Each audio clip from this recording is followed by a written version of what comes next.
Plant ఎక్కడిది? కొడంగల్. అసలు మనకంతా కూడా ఇంత పిచ్చోళ్ళు అంటే వీళ్ళంతా తెలంగాణ ప్రజలు, తెలంగాణ జర్నలిస్టులకి ఏం తెలవదు, ఏం పట్టించుకోరంటారు. అసలు లగచర్ల లడాయి ఎంత జరిగింది? లగచర్లలో ఇంత దుమారం లేగడానికి కారణం ఏంటి? ఇప్పుడేమంటున్నారు? పీసీసీ ప్రెసిడెంట్ వచ్చి అది ఫార్మాసిటీ కోసం కాదు. తర్వాత మీరు ఒక జర్నలిస్ట్ అనే వ్యక్తిని తెరపైకి తీసుకొచ్చి ఇంటర్వ్యూలు ఇప్పిస్తున్నారు కదా, అది ఫార్మాసిటీ కాదు. ఇక్కడ లగచర్ల లడాయి గురించి మాట్లాడుతూ ఇవాళ మీరు ఇంత హంగామా చేసిరు. మొన్న వరకు ఫార్మా క్లస్టర్ అని చెప్పి ఇప్పుడు ఏం చెప్తున్నారు? ఐటీ పార్క్ అని చెప్తున్నారు, ఇండస్ట్రియల్ పార్క్ అని చెప్తున్నారు. ఎందుకో తెలుసా? మీరు మాట మార్చడానికి కారణం ఏం తెలుసా? ఎప్పుడో జరిగిన ఎంఓయూకి సంబంధించి మీకు ఇప్పుడు చెప్తున్న ఈ లాస్ట్ పాయింట్లో ఈఓఎల్ సబ్మిటెడ్. ఇక చూడండి, ఇక దేని గురించి ఉంది? Expression of interest submitted to government for establishment of a new cement plant with a capacity of 9 million MT in the Kodangal area. ఎవరికి ఇస్తున్నాడమ్మా?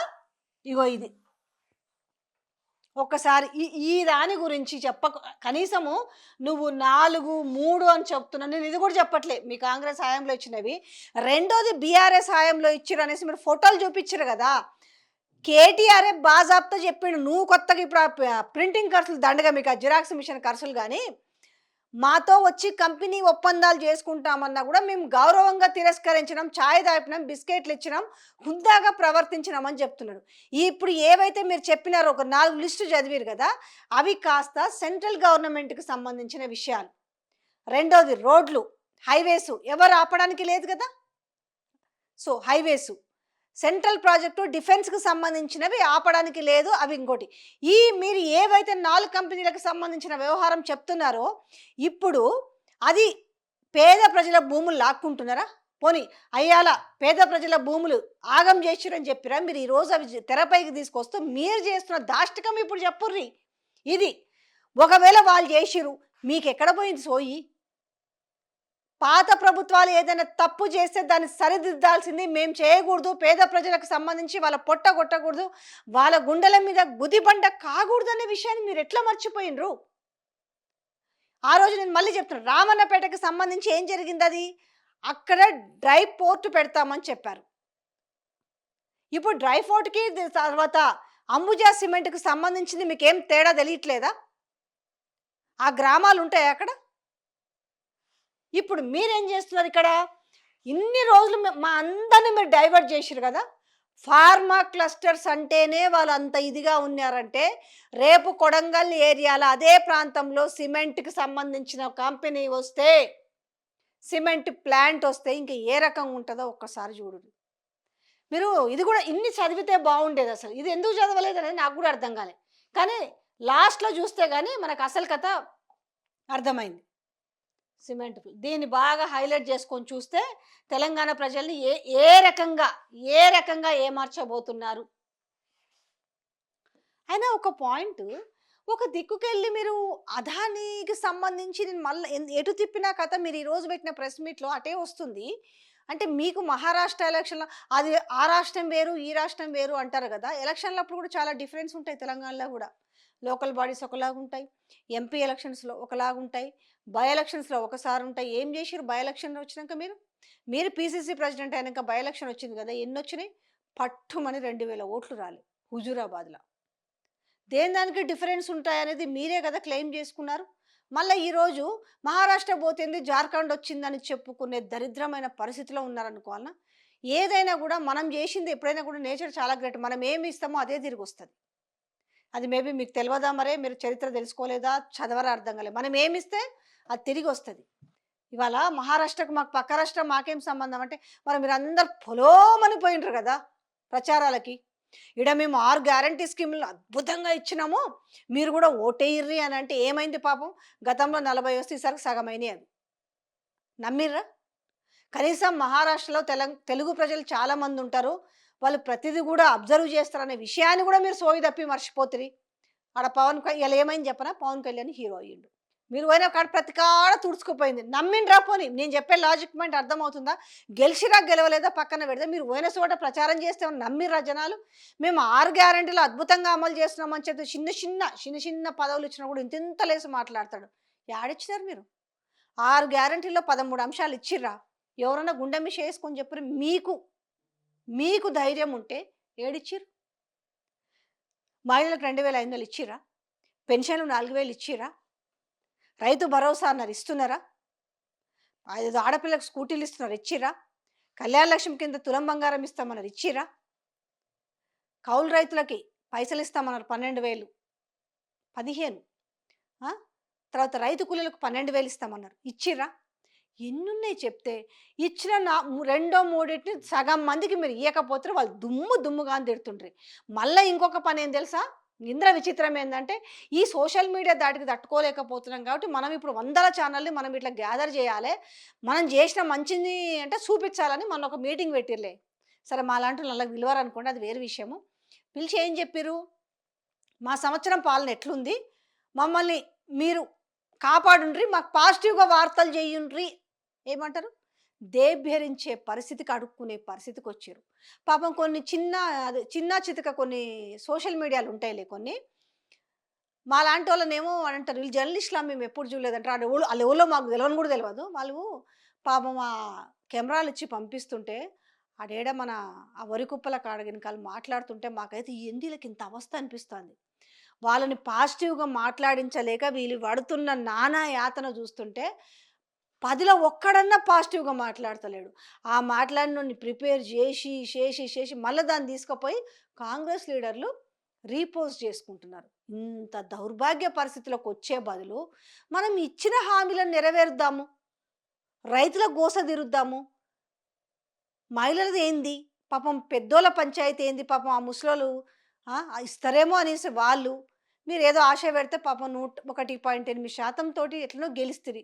వాళ్ళనన్నా మీరు మళ్ళీ ఆ షేర్నన్నా మీరు ఉంచుకోవాలి కదా, అది కూడా లేని పరిస్థితి.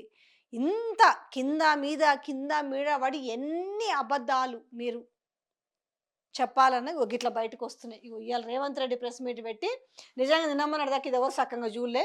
ఇవాళ ఇచ్చిన పెద్ద క్లూ ఏంటి తెలుసా?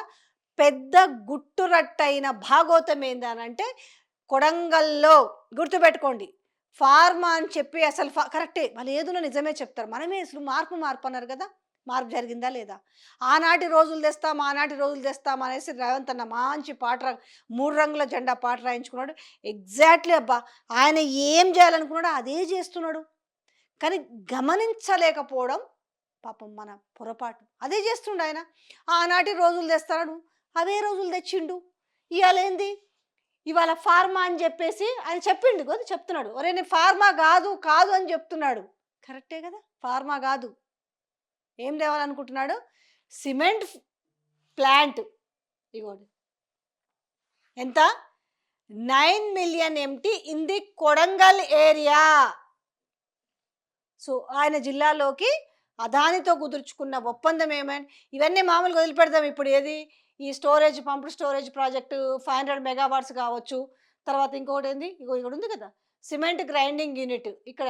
తర్వాత 6 million, okay 6 million MT at Ramannapet. ఇవి 2. ఇది మాత్రం అందరు తెలిసిందే. దీనికంటే పెద్దది ఎంఓ సైండ్. ఎవరు ఇది ఇచ్చింది? ఇది మళ్ళీ ఏమంటారు తెలుసా? బీఆర్ఎస్ హయాంలోనే ఇచ్చిరని చెప్పారు కదా. మీరు ఇచ్చిన దాంట్లో ఎవరు ఇచ్చినైనా ఐఎన్సీనే కదా, కాంగ్రెస్ కదా. ఎంత ఇది 6 మిలియన్ ఇది ప్లాంట్. ఇది ఎక్కడికి వచ్చేసి ఏది ఎంటీ మెగాటన్స్. ఇది వచ్చేసి ఎంత, 9 మిలియన్. ఒకటి రామన్నపేటలో వస్తుంది, ఇంకొకటి వచ్చేసి కొడంగల్లో వస్తుంది. సో కరెక్ట్గా మీరు కళ్ళు తెరవండి అని మళ్ళీ చెప్తున్న చివరిగా తెలంగాణ ప్రజలకి. ఇవాళ ఏదో చెప్పపోయి ఏదో జరిగిందంటారు కదా, ఏదో చెప్పాలని చూసి ఏదో ఇవేంటివి సెంట్రల్కి సంబంధించినవి దీంట్లో ఉన్నవి ఉంది కదా. ఇప్పుడు missile shell manufacturing unit Mamidipalli, తర్వాత ఈ counter drone manufacturing unit Mamidipalli, Microsoft data centre at Ellikatta. ఇవి జనరల్గా ప్రైవేట్ వాళ్ళకే ఇస్తారు అవి. సో వీటిని చూపించి ఇదేది డేటా సెంటర్ టెక్ పార్క్ మళ్ళీ ఇది వీళ్ళే ఇచ్చారు. డేటా సెంటర్ ఇందాక ఏం చెప్పిండు, డేటా సెంటర్ టెక్ పార్క్ వాళ్ళు ఇచ్చిర్రు అన్నారు కదా, ఆయన చెప్పిన దాంట్లో data centre tech park at Chandanvelli.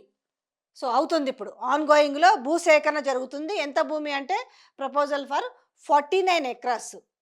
So LDD completed. ఎంత అయింది? 34.8 acres from the TGIAC, 11 acres ఇంది ఐడెంటిఫైడ్. సో ఇదంతా ఏది, ఇది కూడా ఇది ఆన్గోయింగ్లో ఉంది ఆల్రెడీ.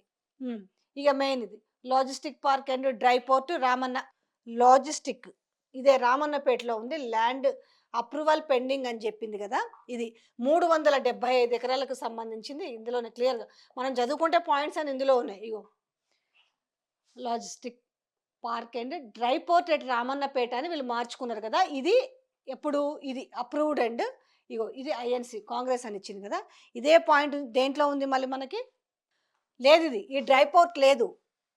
ఇక్కడ ఏముంది, cement grinding unit 12 millions MT at Ramannapet. ఇది దీని ఎక్కడ ఉంది, దీంట్లోనే ఉంది కదా, logistics parks and dry port at Ramannapet. వాళ్ళకి చెప్పింది ఏంది, రైతులకు డ్రై పోర్ట్ అని చెప్పారు. సో ఇప్పుడు ఏం చేసిరు, ఇంకో పెండింగ్ ఉంది, ఇంకా అప్రూవల్ పెండింగ్ ఉంది ఇంకా. సో దాన్ని ఏం చేసిరు ఇప్పుడు తెలుసా, ఇగో ఇక్కడ ఏం చేశారు, ఇంకా ఎన్విరాన్మెంటల్ క్లియరెన్స్ పెండింగ్. ఎట్లాగూ తెస్తారు ఎన్విరాన్మెంటల్, ఎందుకంటే ప్రభుత్వం వాళ్ళ చేతిలో ఉంది. సో ఇక్కడ వచ్చేసి కొడంగల్లో మళ్ళీ చివరిగా నేను చెప్తున్నాను, ఇది చూడండి ఇంత లగచర్ల లడాయి నడుస్తున్నది ఏంటి అని అంటే, ఇక్కడ ఆల్రెడీ రామన్నపేటలు తిరిగి కొడుతున్నారు. లగచర్లలో ఫార్మా క్లస్టర్ అంటేనే వాళ్ళు ఆ విధంగా చేసిరు. తర్వాత మెల్లగా అంటే దొంగలు ఊర్లు పంచుకున్నట్టుగా ఈ రేవంత్ రెడ్డి బ్రదర్స్ ఏంటనంటే ఓవరాల్గా కొడంగల్ కాన్స్టిట్యున్సీనే వాళ్ళ సొంతంగా వాళ్ళే దారాదత్తం చేసుకుంటున్నారు. దీన్ని కాస్త తీసుకెళ్ళి ఎవడు అడుగుతాడు మమ్మల్ని రాష్ట్రంలో కొడంగల్ అని, ఎందుకంటే నా అడ్డా అంటే ఎవడూ రావద్దు కొడంగల్కి, నేను అదానికైనా ఇచ్చుకుంటాను, ఏమైనా చేస్తానని ఏకంగా ఇక్కడ సిమెంట్ ప్లాంట్ను పెట్టబోతున్నారు.